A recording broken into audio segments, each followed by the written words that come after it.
दोस्तों, कैसे हैं आप। मैं गौरव स्वागत करता हूं आप सबों का आपके चैनल AEPS पे। आज के अपने इस टॉपिक में हम लोग जानेंगे हिंदी के बारे में, क्योंकि आपका S7 तक का लास्ट यूनिट वाइज भी और प्रीवियस ईयर क्वेश्चन वाइज भी मैंने कंप्लीट करा दिया है। अब आपका बस S8 और S9 बच रहा है, जो आपका बहुत जल्द कंप्लीट हो जाएगा। चिंता करने की आवश्यकता नहीं है। आज की इस वीडियो पर आने से पहले, अभी जिस प्रकार से महामारी का समय चल रहा है, कोरोना का, इस टाइम में जिसको हम लोग अपने भाषा में क्या बोलते हैं कि चैत का महीना चल रहा है, तो फीवर और सर्दी खांसी एक नॉर्मल चीज़ होता है, पर घर में रहें, सुरक्षित रहें। और जो भी आपका टेंशन है पढ़ाई को लेकर, आपके डीलेट को लेकर, आपके सीटेट को लेकर, उसके लिए हम भी बैठे हैं और आप भी बैठे हैं। आपस में मिलकर हम लोग इस समय को पार कर लेंगे। पर बाहर निकलकर किसी भी खतरे को मोल नहीं करना, क्योंकि देखिए आपके साथ आपके घर में बुजुर्ग भी हैं, बच्चे भी हैं, सब लोग हैं। तो सबको नज़र में रखते हुए जो चीज़ सब लोग कर रहे हैं, घर में रहिए, गर्म पानी का भाप लीजिए, गर्म पानी पीजिए। बस जो अपना एक प्रोसेस हर जगह वायरल हो रहा है, उस काम को करते रहिए और थोड़ा थोड़ा पढ़ते भी रहिए। ठीक। दूसरा बात, आपका S7 तक का वीडियो कंप्लीट हो गया है। आज अपना S8 है और इसके बाद S9 होगा। जिनको भी नोट्स लेना था और पहले मैसेज कर रहे थे, तो वो मुझे सिंपल 8789666040 पे मैसेज कर देंगे, उनको नोट्स मिल जाएगा। नोट्स इसलिए बोल रहा हूँ क्योंकि अगर आप लोगों को लिखने का तरीका पता नहीं होगा तो फिर प्रॉब्लम हो जाएगी। बाद बाकी नोट्स और वीडियो दोनों साथ में मर्ज करके आप काम कर रहे हैं, तो आपको एग्ज़ाम में अच्छा नंबर लाने से कोई भी नहीं रोक सकता है। क्लियर है? तो आइए देखते हैं अपना आज का टॉपिक। एक मिनट। आज हम लोग को क्या पढ़ना है, तो S8 का नाम है अपना हिंदी का शिक्षण शास्त्र, जो कि किस स्तर पे है, प्राथमिक स्तर पे है। इसी में आपका जो S9 में जो लोग हिंदी लिए होंगे उनके लिए भी थोड़ा यूजफुल है। तो आराम से देखिए और हम लोग शुरुआत करते हैं अपना आज का टॉपिक। जहाँ तक आपको पता है कि ये भी एग्ज़ाम अपना कितने नंबर का होता है, तो 35 नंबर का होता है। तो इसके यूनिट 1 में 4 यूनिट पढ़ना है। तो यूनिट 1 में अपना जो पढ़ना है वो है लेखन क्षमता का विकास। लेखन क्षमता कहने का मतलब हो गया, पहले समझिए लेखन क्या होता है। कहीं से भी कोई गाइड या किसी किताब या कहीं से कोई भी चीज़ कॉपी करने से या रटने से कोई फ़ायदा नहीं होगा। आप समझ लीजिएगा, बहुत इजी विषय है और अपने मन से आप लिखिएगा तो आपको और बढ़िया नंबर भी मिलेगा। क्योंकि अगर आप अपने मन से लिख रहे हैं तो आपके जो लिखने का राइटिंग होता है, जो आप लिखिएगा बहुत सुंदर सुंदर और सुडौल लिखिएगा। तो अपने मन से लिखने के हमेशा प्रयास कीजिए। क्लियर है? तो पहला पॉइंट अपना क्या है, लेखन का अर्थ, संकल्पना और विकास। तो संकल्पना वर्ड से आपको डरना नहीं है। संकल्पना कहने का मतलब क्या हो गया, धारणा, ठीक, उद्देश्य, विचार। तो लेखन होता क्या है, सबसे पहली बात आती है अपना ये लेखन है क्या। तो एक बात बताइए, अगर आपको किसी थर्ड पर्सन को, अगर आप एग्ज़ाम में बैठे हुए हैं और आपको क्वेश्चन मिलेगा, तो उसका आंसर पहले आप लिखिएगा, तब ना आपके जो शिक्षक होंगे आपका कॉपी चेक करेंगे तो समझेंगे हाँ चलो इसने इतना इतना लिखा है। तो लेखन का सिंपल सा अर्थ है अपने मन की, यानी कि अपनी अभिव्यक्ति को दिखाना, प्रकट करना। आपके मन में क्या विचार है, क्या आप सोच रहे हैं, उसको एक कागज़ पे प्रस्तुत करना कि आपके मन का ये विचार है। अपने अभिव्यक्ति को प्रस्तुत करना। क्लियर है? अब आता है बात कि लेखन तभी संभव है अगर मान लीजिए मैं आपको बोल रहा हूँ और आप इसको सुनकर लिख रहे हैं। तो मैं जो बोल रहा हूँ मैं क्या कर रहा हूँ, वाचन का काम कर रहा हूँ, यानी कि वर्तनी है, मैं बोल रहा हूँ, ठीक। और इसको सुन के आप लिख रहे हैं तो क्या होगा, अगर आप सुनकर लिख रहे हैं, जैसे हम लोग लिखवाते हैं, क्या डिक्टेशन लिखवाते हैं, हम कोई वर्ड बोल दिया और बच्चा उस वर्ड को लिख रहा है, तो उसमें क्या होगा, लेखन के साथ साथ वर्तनी भी हम लोगों को, यानी कि जो हम बोल रहे हैं, जो मैं बोल रहा हूँ उसको आप सुन रहे हैं। इसमें सबसे बड़ा अंतर क्या है कि लेखन में वर्तनी का भी क्या है, विशेष महत्व है। मगर हम जो वाचन कर रहे हैं, हम जो आपको बोल रहे हैं, तो इसमें हमको लिखने की ज़रूरत है नहीं है। इसमें मेरा ध्वनि आप सुन रहे हैं और अपने मन से आप लिख रहे हैं। तो लिखने में एक जो आदमी लिख रहा है, जैसे कि आप लिख रहे हैं, तो आपको लिखने के लिए वर्तनी महत्वपूर्ण है, पर हम जो आपको बोल रहे हैं इसके लिए क्या महत्वपूर्ण है, तो ध्वनि महत्वपूर्ण। मैं आपको बोलूँगा और मेरा आवाज़ ही नहीं निकलेगा तो आप समझ पाइएगा, नहीं समझ पाइएगा, ठीक। तो यहाँ पे बात अपना किसका हो रहा था, लेखन का अर्थ, संकल्पना और विकास। मतलब कि लेखन का हम लोग विकास कैसे करते हैं। तो लेखन तो पहले आपको समझ में आ गया कि अपने विचार को, अपने अभिव्यक्ति को, अपने हर एक सोच को प्रस्तुत करना ही क्या कहलाता है, लेखन कहलाता है। अपने भाव को प्रस्तुत करना, वो भी कैसे, तो एक लिपिबद्ध तरीके से। मान लीजिए कि मैं हिंदी का शिक्षक हूँ और आप लिख के दे दीजिएगा हमको, उर्दू में लिख दीजिएगा, ठीक, उर्दू में आप लिख दीजिएगा। अब उर्दू तो मुझे भी लिखने नहीं आता है, पर मैं इसको पढ़ पाऊँगा? नहीं पढ़ पाऊँगा, क्योंकि मेरा ज्ञान जो है सो हिंदी का है। अब उर्दू में लिखिएगा तो समझ नहीं पाएंगे। तो इसमें क्या होगा, लिपिबद्ध होना चाहिए, सुव्यवस्थित होना चाहिए। आपको एक क्रम को फॉलो करना है। क्रम कहने का मतलब हो गया कि जिस तरह प्रकार से लिखने का तरीका होता है, ऐसा नहीं कि हम कुछ लिख रहे, जैसे कि मान लीजिए हम लोग क्या लिख रहे हैं, लेखन लिखे, लेखन, विकास, सबको एक साथ लिख दिए, तो क्या लिखा हुआ इसको हम पढ़ पाएंगे? नहीं पढ़ पाएंगे। तो क्रम के साथ सुव्यवस्थित ढंग से बीच में स्पेस देते हुए हम लोग क्या करना चाहिए, लिखना चाहिए। अब बात आती है इसके संकल्पना के ऊपर में। तो संकल्पना कहने का मतलब हो गया इसकी धारणा, मतलब कि छात्रों को क्या होना चाहिए, लिपि का, शब्द का, मुहावरा का, इस सब का क्या होना चाहिए, ज्ञान होना चाहिए। अगर शब्द का ज्ञान नहीं होगा तो वो लिख पाएगा? नहीं लिख पाएगा। अपने विचार को, अपने भाव को व्यक्त कर पाएगा? नहीं व्यक्त कर पाएगा। उसके बाद वाक्य रचना का, कैसे वाक्य लिखते हैं, ठीक, विराम चिन्ह हो गया अपना, इस सब का क्या होना चाहिए, ज्ञान होना चाहिए लिखने के लिए। क्लियर है यहाँ तक? अब बात इसके बाद अपना बात आता है कि जब भी हम लोग कुछ लिखते हैं तो कैसा लिखना चाहिए, सुंदर लिखना चाहिए, सुंदर लिखना चाहिए, स्पष्ट लिखना चाहिए, तथा जो अपना लिखने का तरीका है, जो अपना शब्द होता है, सो कैसा होना चाहिए, सुडौल होना चाहिए। ये सब क्या है, इसका संकल्पना का ही एक पार्ट है। छात्रों के पास में शब्दकोश का क्या होना चाहिए, वृद्धि करना चाहिए। जितना शब्द वो नया नया सुनेगा, शब्द को समझेगा, क्या होगा, शब्दकोश का उसका वृद्धि होगा, उसका बौद्धिक क्षमता बढ़िया होगा, उसके विचार व्यक्त करने के बाद अलग हो जाएंगे। मुहावरे का, लोकोक्तियों का, इस सब का उसको ज्ञान होगा, तो उसके जो लिखने का तरीका है सो क्या होगा, एक सुव्यवस्थित हिंदी जो होता है, जो हम लोग कभी कभी आपको जब पूरा डिफ़िकल्ट हिंदी मिल जाएगा तो उसको आप समझ नहीं पाइएगा, इतना शुद्ध वर्ड है अपने हिंदी में। क्लियर है यहाँ तक? चलिए, इसके बाद अपना बात आता है शुरुआती लेखन, संकल्पना और विकास। शुरुआती लेखन कहने का मतलब हो गया कि जब बच्चा लिखने का शुरुआत करता है, जो कि आपको आगे कहाँ पे पढ़ना है, तो देखिए यहाँ पे लेखन का चरणबद्ध प्रक्रिया है ना। तो शुरुआती लेखन में सबसे पहली बात जो आती है वो क्या होता है, बच्चे का बैठने का ढंग, कि बच्चा कैसे बैठे हुआ है, बैठने का। अब कोई बच्चा सो कर लिख रहा है, कोई बच्चा बैठ कर लिख रहा है, तो सबसे पहले क्या होगा, अपना बैठने का ढंग। अब आँखों से कागज़ की दूरी, मतलब जिस पेपर पे हम लोग लिख रहे हैं उससे आँख का दूरी क्या होना चाहिए, जो एक नॉर्मल होता है उतना होना चाहिए। उसके बाद कलम या पेंसिल पकड़ने की विधि, ठीक। उसके बाद अपना लिपि का नॉलेज है कि नहीं, प्रतीक का नॉलेज है कि नहीं, क्लियर है। उसके बाद अपना शब्दकोश होना चाहिए। ये सब क्या है, अपना शुरुआती लेखन का एक पार्ट है। ये सब इतना सब कुछ होगा तो उसका लिखने का जो तरीका होगा सो कितना होगा, सुंदर होगा। क्लियर है यहाँ तक? चलिए, अब अपना आगे पार्ट क्या पढ़ना है कि लेखन की चरणबद्ध प्रक्रिया, आड़ी तिरछी रेखाएं, प्रतीकात्मक चित्र, स्ववर्तनी, पारंपरिक लेखन की ओर। अब देखिए कुछ क्या होता है, प्रक्रिया होता है। जैसे कि कोई बच्चा को हमको लिखना होता है, मान लीजिए कि हम लोग क्या लिखवाना चाहते हैं, क लिखवाना चाहते हैं, तो क्या बोलते हैं हम लोग, कभी कभी बोलते हैं ना कि ये सिपाही का डंडा, मुर्गी का अंडा और बंदर का पूछ क्या बन गया, अपना क बन गया।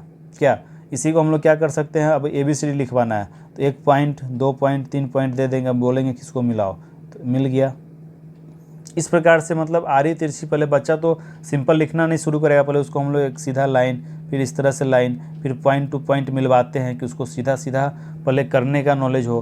फिर जब वो एक पॉइंट से दूसरा पॉइंट सीखना शुरू कर देता है तो फिर हम लोग क्या करते हैं, उसको लेटर के अनुसार पॉइंट, जैसे कि मान लीजिए 1 पॉइंट दे दिए, 2 पॉइंट दे दिए और इसको ऐसे मिला दिए, क्या बन गया, ये D बन गया।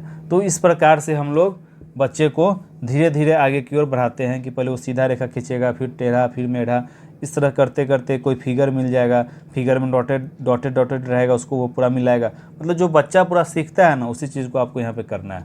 स्ववर्तनी मतलब बोल बोल कर लिखना, पारंपरिक लेखन जो पहले से लिखता हुआ आ रहा है। क्लियर है?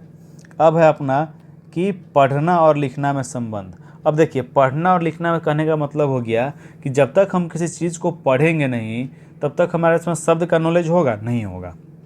अब मान लीजिए कि यहाँ पे लिखा हुआ है लेखन क्षमता का विकास, तो इसको हम लोग क्या किए, पढ़े कि क्या लिखा हुआ है, लेखन क्षमता का विकास। तो हमको जब तक पढ़ने नहीं आएगा तब तक उसको हम लिख पाएंगे नहीं, लिख पाएंगे। तो लेखन के लिए, लिखना के लिए क्या है, पढ़ना क्या है, आवश्यक है। जब तक हमको पढ़ने नहीं आएगा हम उसको ढंग से लिख पाएंगे, संभव ही नहीं है कि लिख पाएंगे। तो पढ़ना भी अत्यंत आवश्यक है। हमारे पास में शब्द का ज्ञान होना चाहिए, अक्षर का ज्ञान होना चाहिए, ताकि उसको हम पढ़े या सुने तो हम क्या करें, लिखें। तो पढ़ना और लिखना में पारस्परिक बहुत गहरा संबंध है, मतलब कि एक दूसरे के दोनों पूरक हैं। अगर हमें पढ़ना नहीं आता है तो हम लिख नहीं पाएंगे, ठीक है। और लिखना आने के लिए हमें पढ़ना आना ही आना चाहिए। क्लियर है। प्रारंभिक कक्षाओं में लेखन क्षमता के विकास के तरीके। अब देखिए कुछ तरीका ऐसे कि चित्र बनवाकर, रेखा चित्र से कहानी बनवाकर या लिखवाकर, अपनी रुचि की चीज़ों के बारे में लिखना, कहानी को आगे बढ़ाकर लिखना, श्रुत लेख हो गया, तुकबंदी करना, पत्र हो गया, कहानी हो गया, कविता हो गया, आदि लिखवाने से क्या होता है, बच्चा में रुचि होता है। ये एकदम ईजी सब्जेक्ट है और आपको एकदम ईजी मेथड में प्रश्न सब आएगा। इसके नेक्स्ट वीडियो हम लोग देख भी लेंगे कि कैसा प्रश्न आया था, ठीक है। लिखना सिखाने में आने वाली समस्याएं, उनके समाधान के तरीके।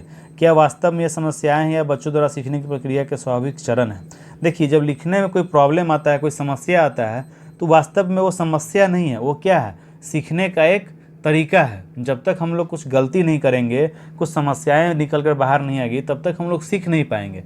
तो समस्या को हमेशा कैसे लेना है, तो आपदा के रूप में नहीं, समस्या को आपदा के रूप में नहीं, अवसर के रूप में लेना है। जैसे मान के चलिए कि अभी इतना बड़ा महामारी चल रहा है, तो कोई बच्चा है उसका एग्जाम होने वाला था, तो अभी वो अपने मन में इस चीज़ को आपदा के रूप में न बैठा ले, वो अवसर समझे और मेहनत करे, अच्छे से मेहनत करे, ताकि जब एग्ज़ाम हो तो एक बार में वो क्रैक कर जाए। हो सकता है कि अभी का महामारी बहुत लोगों के लिए आपदा भी हो, पर जिनका पेपर था 1 महीने के बाद उनको 4 महीने का टाइम मिल गया, तो वो अच्छा से पढ़ाई करके वो उस आपदा को भी अवसर में बदल सकते हैं। अब घर में बैठ के रोने से तो कोई फ़ायदा नहीं है, घर में बैठे हुए हैं, टेंशन ले रहे हैं, रो रहे हैं कि ये कहाँ से आ गया, तो वो आपके लिए आपदा हो जाएगा, आपका समय भी किल होगा और आपको कोई प्राप्ति नहीं होगी।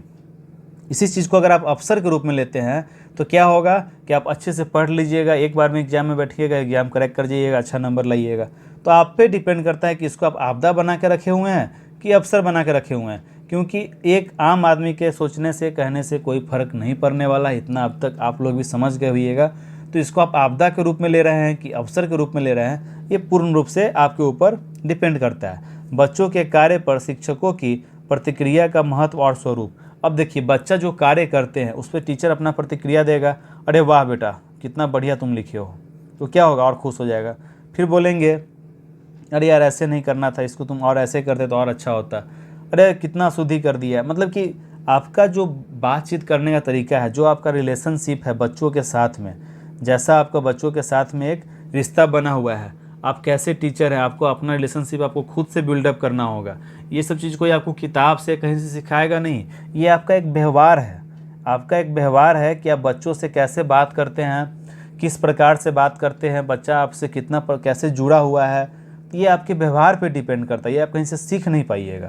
क्लियर है। भाषा सीखने के संकेतक लेखन के संदर्भ में।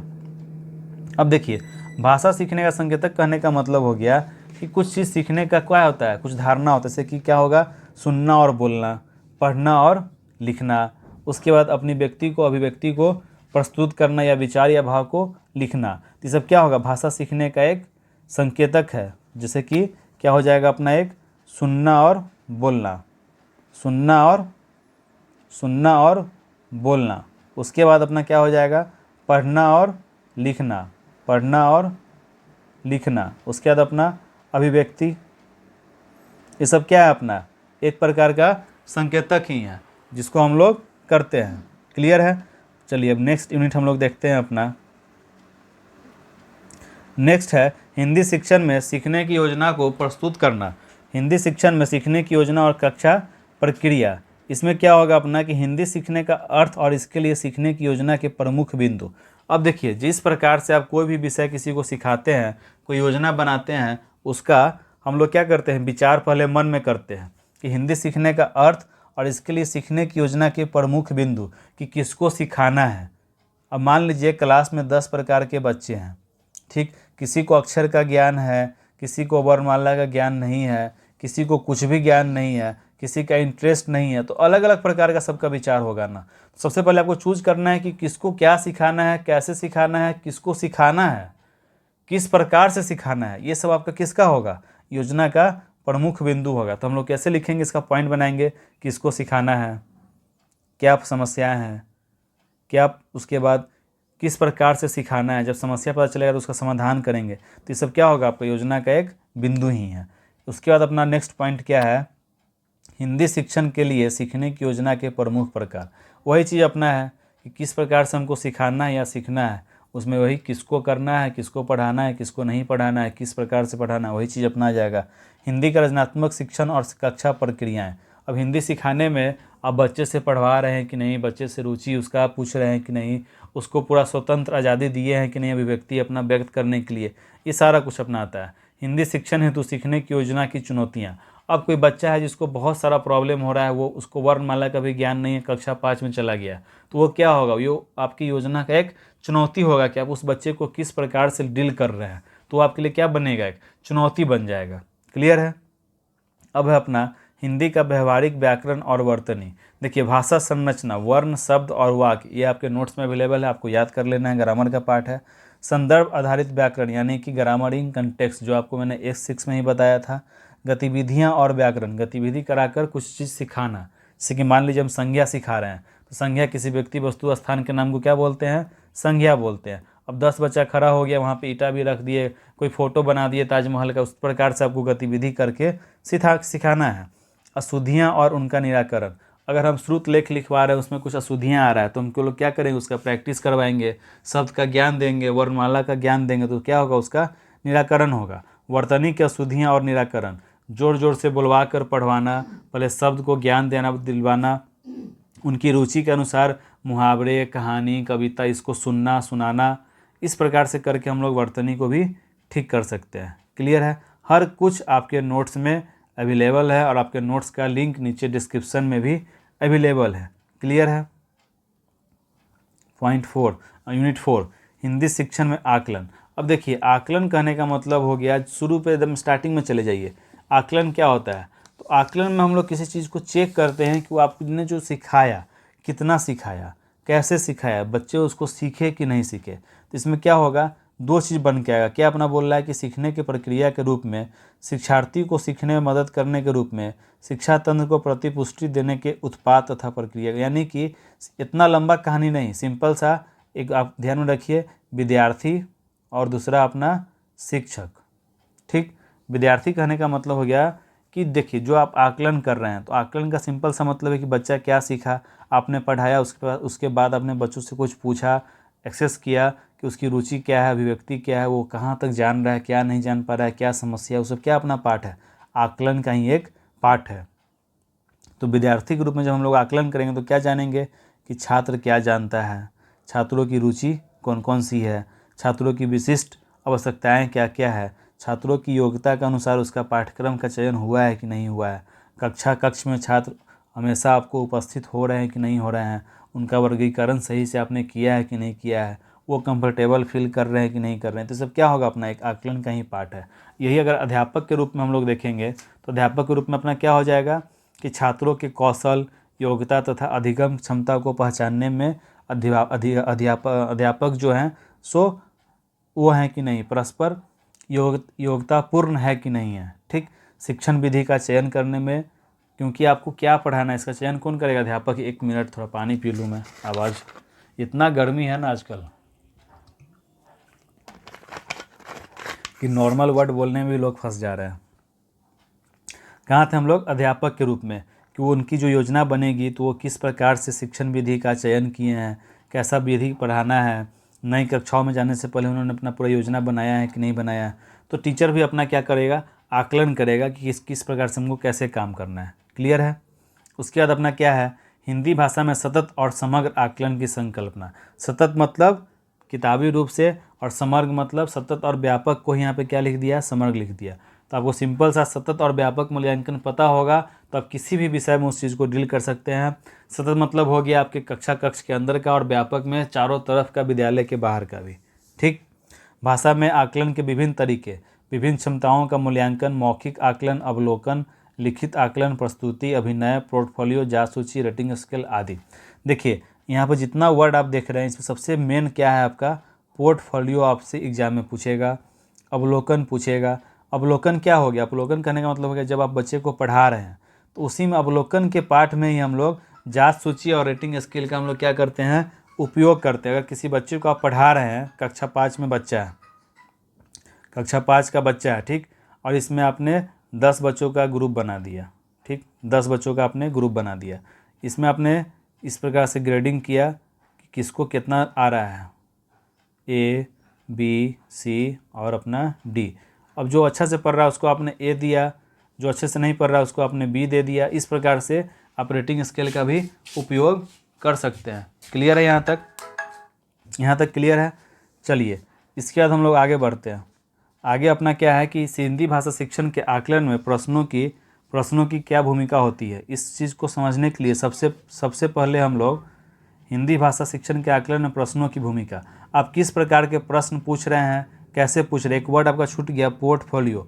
पोर्टफोलियो कहने का मतलब हो जाता है कि बच्चों का समस्त उसका जितना भी क्षमता है, जितना भी उसने प्रीवियस काम किया है, वो सारा कुछ, कि बच्चा क्या सोच रहा है और बच्चा ने क्या क्या अचीव किया है, क्या अचीव नहीं किया है, क्या समस्या था, उसका निराकरण कैसे हुआ, ये सारा कुछ किसका होता है, पोर्टफोलियो का पार्ट होता है। मान लीजिए कोई बच्चा क्लास 5 से क्लास 6 में गया, तो आप शिक्षक के रूप में उसका पोर्टफोलियो देखिएगा तो समझ जाइएगा कि बच्चा का क्या नाम है, क्या उसके अभिभावक का नाम है, उसने क्या क्या अचीवमेंट प्राप्त किया है, उसकी क्या प्रॉब्लम है, किस प्रकार का समस्या से वो ग्रसित है, ये हर कुछ आप उसके पोर्टफोलियो से समझ सकते हैं। क्लियर है? हिंदी भाषा शिक्षण के आकलन में प्रश्नों की भूमिका।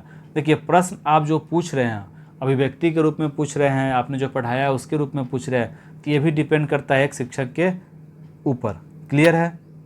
तो यहीं तक आपका यूनिट था। अगर इसको समझने में कोई प्रॉब्लम हुआ हो तो आप मुझे व्हाट्सएप पे मैसेज कर सकते हैं, या नॉर्मल आप कॉल भी कर सकते हैं। फ्री रहेंगे तो आपका कॉल भी रिसीव कर लेंगे, और सारा कुछ आपके नोट्स में अवेलेबल है। एक बार एग्ज़ाम से पहले देख लीजिएगा तो काफ़ी ज़्यादा यूजफुल होगा। कोई ज़्यादा पेमेंट भी नहीं है, एक सिंपल जियो के रिचार्ज से के ही इतना है। क्लियर है? तो नोट्स देखने से आपको फ़ायदा हो जाएगा कि आपको क्या आ रहा है, कैसे डील करना है, सब कुछ आपको समझ में आ जाएगा। क्लियर है? तो S8 तक का अपना वीडियो हो गया। अब नेक्स्ट वीडियो आपको प्रीवियस ईयर क्वेश्चन का आ जाएगा, जिसमें पूरा हम लोग एक्सप्लेन कर देंगे। और आपको याद होना चाहिए कि लास्ट टाइम फर्स्ट ईयर में भी प्रीवियस ईयर क्वेश्चन और मेरे वीडियो से 90% आपका प्रॉब्लम का सोल्यूशन हो गया था। क्लियर है? तो वीडियो सही लगा हो तो लाइक करें, शेयर करें, सब्सक्राइब करें और बेल आइकन पर क्लिक करें, ताकि सारी रेगुलर अपडेट आपको मिलती रहे। और अपने साथ अपने मेहनती दोस्तों को अवश्य जोड़ें। धन्यवाद।